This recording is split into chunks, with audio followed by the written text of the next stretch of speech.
Hello guys, so this is the review of the masterpiece called Diabolik Lovers. Just to be clear from the start, I can't recommend this show, so the hardcore fans should steal their heart if they want to continue watching this review. First, it would be hard to find an anime as bad as this. If you know one, let me know, but this is my choice for the worst anime award, or at least a strong contestant.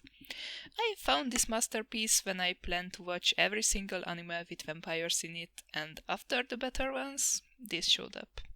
I wanted to like it because the animation is beautiful, but everything else is so bad that I needed to share my anger with the world. So yeah, without further introduction, let's see the details. So I divided the review to three main aspects: the story, the characters, and the world building. I usually check these in a show because I'm snob and obsessed with these things, but I also think that it tells a lot about any anime or movie how good their scores are in these categories. First, let's see the story of this show. It's a mess. I don't even know where to start. There will be spoilers because there are barely anything to mention about this storyline, and I mostly couldn't figure out what's happening anyway. Please, if somebody knows the answer to my questions, write it in the comments because I just couldn't figure out what this show wanted to convey. So, after all the introduction, the story is about a girl who intentionally or unintentionally, which never truly clarified, ends up in this fancy mansion where 6 vampire boys live who bite her a lot of times. At least 24 bite in 12 episodes, and there was some bite which I wasn't sure I should count. And that's it. Okay, in the end, the mother of some of the boys possesses her, and she turns into a vampire. As I remember from the second season, this never happens. I didn't rewatch it this time, I just couldn't.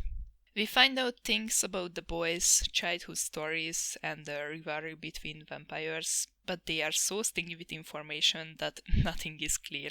I mean, there is a guy, an uncle, who wants to bring back Mommy Dearest because she can decide who is the vampire king, and we don't really know how she decides or why would she give the title to his husband who she didn't really like, as I saw. And this, let's call vampire king guy, had 3 wives, so why couldn't the other wives decide?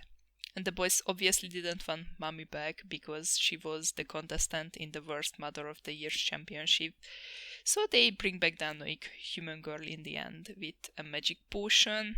They created this potion when they found out they needed it, without any explanation why they can do it, when they didn't even thought something like the possession possible as I saw it, but never mind. And my personal favorite is the episode 6.5, where they repeat the story from the perspective of the girl based on Wikipedia, but they just show how the guys bite her in the wrong order.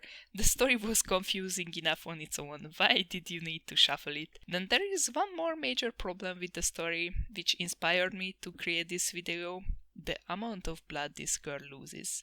As I mentioned, she is bitten 24 times, so let's summon math and calculate how is it possible that she lives through the whole anime. So, we have this small girl, people have 4.5, 5.5 liter of blood. The exact amount depends on many factors, but let's calculate with 5 liter for now to be easier. As I said, she is bitten 24 times, but we couldn't know how much blood she loses with each bite. Let's measure bite as a shot of blood for the vampires, which is around 50 milliliter in my country, so I will use that. So she loses 1.5 liter of blood, 24 shots. She could live through this if she loses it in one go and treat it after that, obviously. People pass out after roughly 30% of blood loss. Before that they had problems, but theoretically she could live. The little amount is losing half of all of your blood. But I was probably too lenient with the shots, because right in the second episode, after the first vampire guy bites her 3 times, she passes out. Which could be from fear, but if it's from the blood loss, that means she lost 30%, as we discussed it. And needless to say, calculating with this, let's say half a liter of blood per bite, they drink her blood almost 2.5 times during the anime. But don't worry, we have the magic cure. They gave her cranberry juice, which is supposedly good for anemia, a condition which you lack enough healthy red blood cell. And it is totally not cured with cranberry juice. Oh god, I was crying when I saw that. It was so ridiculous. So yeah, the story didn't really a story. The girl unrealistic, even considering the fact that she is an anime character who are famous about their strange physique. But the worst is the information crumbs, baiting you that yes, there is an underlying story which you could find. When there isn't, nothing there, just headache and a lot of cranberry juice. But let's move on to the characters. They are the core of any anime, our bright superheroes and beloved friends. Oh my god, as I mentioned, I had high hopes. Because these characters are really beautiful, I could use almost any of them as a wallpaper if I didn't get aneurysm from remembering their personality. So shall we? We have 6 brothers and the main heroine, who I cannot accept as a character. I mean, this girl is so unpredictable, doing what the story needs, no personality, no consistency, that I will handle her as the story does, as a fresh bottle of cranberry juice. Because believe me, there is nothing else to see here. If you toss a dice with her actions on the sides and write a story based on that, it will probably follow the narrative better than if you try to rewrite it based on what would have been logical with a consistent character. And the guys. I tried to find something, anything, because I guess they wanted to do a poor broken boy type where you should feel connected to him and experience a strong desire to fix that pretty broken boy. But these vampires are so broken that this is the only clip came to mind when I tried to think about how you should fix them. But let's see them one by one, because this anime is about them, if about anything. So we have Ayato, the main guy. He was so irritating that I only wanted to punch him. I mean, let's forget about the fact that he repeatedly threatened, mistreated, and handled the main girl as an object, calling himself Your Highness and the girl Pancake. I lost my appetite for pancake for months. So no, I'm sorry, but there is no justification for this guy. Later we find out that he had a horrible mom, but he is not the only one, and it doesn't make it okay to treat another person this way. And if they try to make him the soulless monster type, which could do stuff like he does, then that's a no-go too. This guy is a pudding, not Hannibal Lecter. You disagree with him 2 times and he would probably run away crying for his mommy. Next we have Reiji, who should be clear and a moderate guy.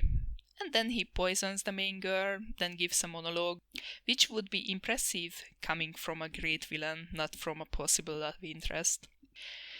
And there is nothing else to say. He's a shitty person too, but we see him less, so he didn't piss me off as much as Ayato, I guess. Then Raito. Okay, so this guy is Ayato's twin, which pretty much describes him. He had a different look, but the look was never the problem in this show. He has a pet name for the main girl too, and that's it. Go back to everything I said about Ayato and put a hat on it. Then you get Raito. Next is Kanato. Okay, he is my least favorite character in this show. I mean, why did they need to put a little vampire in it? Child vampires are deeply disturbing. Okay, he is a teen, I guess, but still. And just to go all out, he is crazy and talks to his teddy bear and like that things. So no, this guy who, by the way, the 3rd member of the Unholy Triumvirate, the most horrible triplets in the history of anime, got the award of the most annoying character of the show. Then we had Subaru, who restrained and fights with himself, but quick to tell the girl he will kill her too, and don't expect anything just before we get our hopes up. Even like that, maybe he is the most normal character. I mean, he hates the others, which finally something I can relate to, but they all hate each other. Still reasonable. My problem was that I remembered ReZero every time I heard his name, but yeah, at least he is a character. The brooding, lonely type, which is not my favorite, but at least bearable. And finally Shu, the oldest brother, because they are all half brothers, if I didn't mention that clearly enough, from 3 different mothers, who they all killed themselves. Yeah, I know this is spoiler, but I honestly didn't recommend watching this show. Believe me, you will know everything worthy of knowing from this video. And didn't have a headache for 2 days like me when I tried to connect the story and figure out the word. But, oh yeah, Shoe Darling. He is a pretty furniture, showing up in places, listening music, and as his brothers, he tells the girl that he didn't care about her, which means must be an important information because they mention it so often, and it's no surprise that every one of them tells her that, because even with the constant reminder, she somehow couldn't process it because she loves them in the end, or at least cares about them, which once again tells us how unreasonable this girl is. And finally, the word building. This is my personal must have. An interesting word, maybe magic system, or powers to add a little spice to the story. Here we know nothing about this word. I mean, I was kinda impressed that how did they manage to do 3-4 hours of content without telling us anything about this word. I mean, they have the mansion and the mysterious night school, which we only see once, and even then we get no details. But okay, let's forget it. Concentrate on the vampires. This is a vampire show, right? So they should tell us what kind of vampires are we dealing with. The Dracula type, sparkly ones, a demon type, a gothic masterpiece. But no, they didn't even tell that either. I mean, there are only two things which actually told and verified. Let's see them. 1. They die if they are stabbed by a silver knife to the heart. 2. They don't die from a fall. And that's it. Yeah, they drink blood, maybe that counts too, even if it should be clear in a vampire anime. But how much blood they need? They die if they don't drink, and so on. And my other favorite vagueness is their parents are vampires, as far as I can tell. So vampires can reproduce, then they age to a certain amount, and then they stop. Easy questions. I mean, a ton of shows out there answer these, creating a new or interesting iteration for the vampire myth. But no, not these guys. They are vampires, and you should be satisfied with it. I was not. So no, we can talk about world building because there is nothing built. No surrounding environment, no info about our favorite vampires. I think this is the most unclear word which I ever seen or read. So yeah, this was the review of the Diabolik Lovers. I hope nobody took it too hard. But if somebody did, please tell me, why do you love this show? I'm genuinely curious. I couldn't find anything good in it.